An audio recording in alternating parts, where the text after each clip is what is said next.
So I'd like to share a couple of milestones with you guys.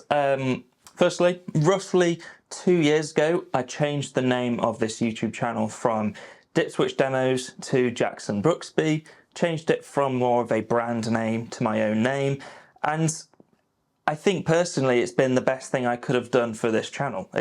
Even if it is more personally, it's given me a more I felt a bit more free with what I can do on this channel. And now I have something with my name on it that I'm really, really proud of. So that was 2 years ago. And then a year ago, almost to the day, I quit my full-time editing job, video editing job, to go full-time freelance, making content, playing guitar, making YouTube videos.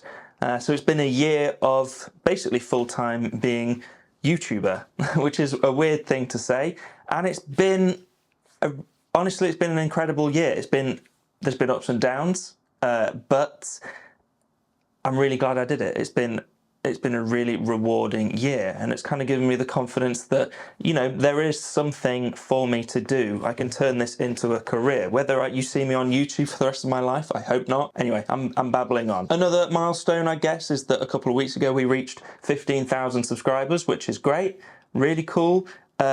Things really slowed down while I was in that editing job, in terms of subscriber and the video content, and it's kind of been a year of building myself back up to kind of where I want to be, and reaching that 15,000 mark has been great. The next milestone I want to share with you, and it is a huge one personally for me, is that when this video is released at the weekend, I'm getting married, which is amazing. We're both incredibly excited and incredibly proud of ourselves that we're at this point. We've been together for 10 years, so it's been a long time coming, I guess you could say. If anyone out there is ever thinking about quitting their full-time job to go freelance the year that they're getting married, then I would highly recommend not doing that. But we've made it work, and it's going to be an incredible, incredible day. So I just wanted to share that with you, a bit more on a more personal note.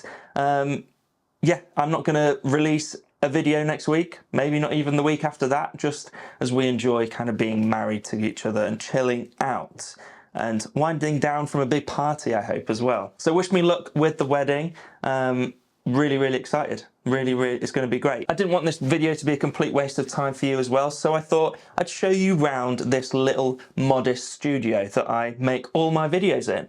So there we go. This is it, pretty much. This is the second bedroom in our 2-bedroom house. It's very small. I don't know how big it is. Let's get a tape measure.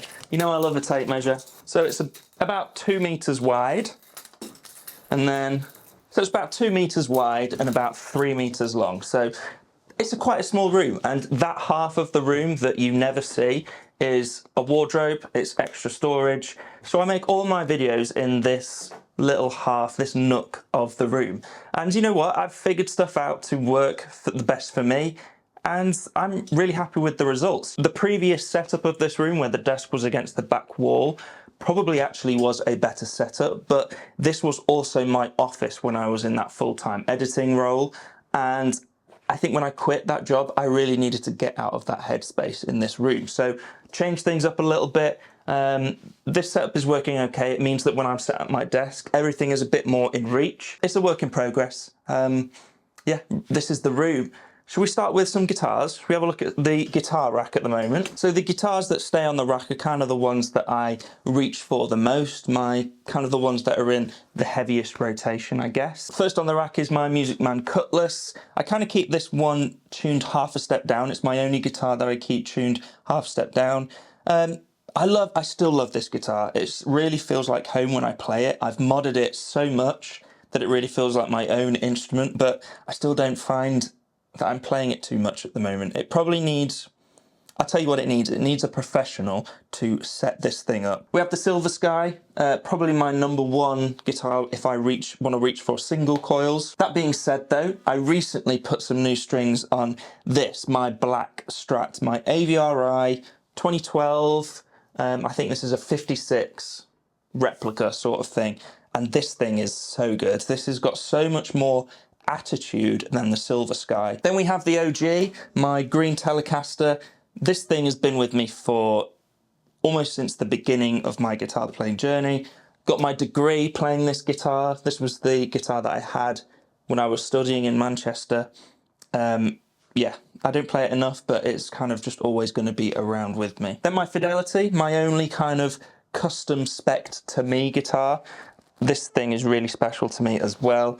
I love it. I think at some point I might get in touch with Matt at Fidelity and see if we can maybe block off the trem and turn it into a hard tail. I think that's my only ever so slight regret with this guitar. Not that the trem isn't great, but I just don't find myself using it. And I feel like if it was a hard tail, maybe with still a tail piece on it, I'd play it quite a bit more. Then it's the Heritage H150, the guitar that kind of turned me back onto humbucker guitars. Leading on from that guitar, we're going into this, the H535 Custom Core. This is my #1 guitar. Really fortunate to own this thing.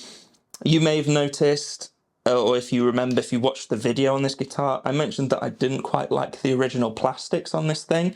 I have since changed the plastic, so we've got more of an amber switch tip, which I think is maybe a little more vintage correct, and I much prefer these silver insert top hat knobs. I think that looks better on a guitar like this. I love this thing. I love it. We've got a couple more guitars on the wall up there. Let's move this light around. So we've got my St Vincent up there. I leave that guitar tuned in D standard, and I think it really suits it. At some point though, I have been thinking about maybe getting 3 Firebird pickups in that thing and really turning it into a bit of a faux Firebird thing, because the pickups are DiMarzio's in there. Maybe they're not my sort of thing. And then we got my Les Paul Jr. That thing is an absolute ripper. I bought that back years ago, probably 12 years ago, when these guitars were less than £500. You could get a full-blown Gibson Jr. for like 400 quid with a hard case. And that thing is a really special instrument. It's got a Sun Bear P90 in it, and it's really punchy, really punchy. Those are all the guitars in the room other than this bass. This is a real, it's dusty as anything, I'm just noticing, oh my God. This is my bass, the bass that I use to record all my demo tracks. It's a proper parts guitar. This was originally my dad's. We went to WD Music in Florida one year, and I believe basically he picked out all the parts. So he picked out a body, picked out a neck, all the hardware. I think these are Seymour Duncan quarter pounders. And you know what? It's a decent little bass. It weighs more than the earth. Okay, moving on to Ampland. This is sort of my little Victory stack, if you like. I have a few Victory amps, and I kind of rotate 2 of them on this little plinth here. At the moment we've got the Duchess, as you can see, in the Deputy, which is quickly becoming my new #1. I'm really liking this thing. Unfortunately, they don't sit on top of each other very well, so I just made this really janky bit of wood to give them a little extra height. As always, they are running into my Boss Waza tube amp expander, which is the secret ingredient to this whole thing. This piece of gear makes this studio work for me.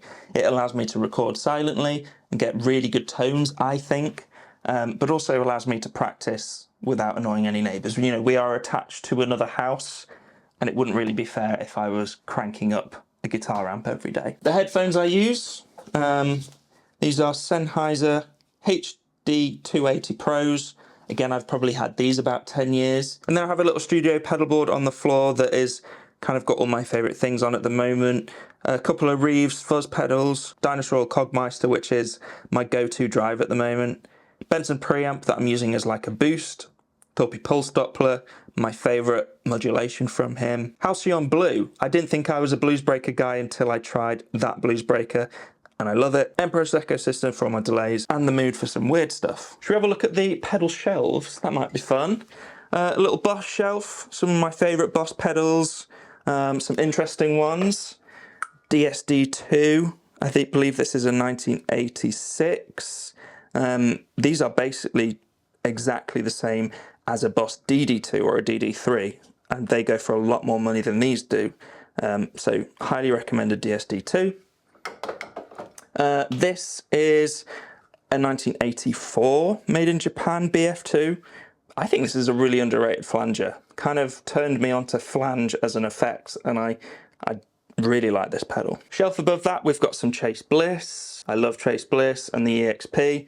This pedal, I don't know if I've shown this before, but this is a Hello Sailor Effects Abbey Road fuzz, and I believe it's basically a fuzz face, but it uses a combination of germanium and silicon. Joe, if you're watching, you can correct me on that. This is one of my favourite fuzz faces I've ever played. It's really, really good, and it's got this awesome fabric Princess Leia, David Bowie, Rebel cover on it, and it's so cool. A few Origin Effects pedals, a deconstructed protein with the carbon and the atom, NRG, a few more Reeves pedals, my King of Tone. I'm actually thinking about putting that on a board at some point. Near at the top, we've got Great Eastern Effects, Gramps Lightspeed, some Keeley pedals, and then there is one more shelf, but there's kind of odds and ends on the top shelf, some limited stuff or stuff that I got gifted, one or two personalised things as well. This is the desk. It's just an IKEA desk. My monitors are cheap Mackie things, and they're almost no good for anything. I don't mix with them. They don't sound great listening to music. At this point, they're just really there for aesthetic purposes. No, that's a lie. I do listen to music on them. Whenever I'm recording, I use headphones. My keyboard, for those mechanical keyboard lovers, is a GMMK Pro mechanical keyboard.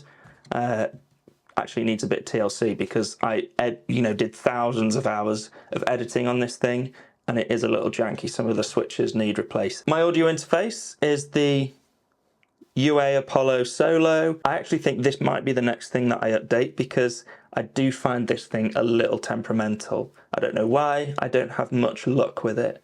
So I'm probably going to update that at some point. My laptop is a M2 MacBook Pro 14-inch.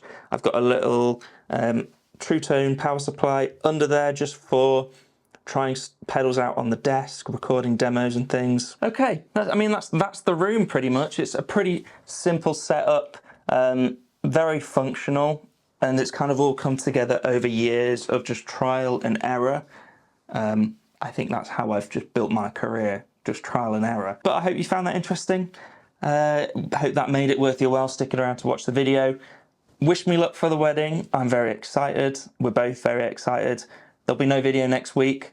Maybe there'll be a video after that, but I'm just kind of taking my foot off the gas a little bit just to enjoy myself. I'm allowed to do that, aren't I? Yes, I am. If you'd like to see a more detailed rundown of all the guitars, there are a few more downstairs on hangers. If you want to see a full kind of collection video on the guitars, let me know. That'd be kind of cool. I've not done that in years. And yeah, I'll see you in the next one, guys. With a ring on my finger.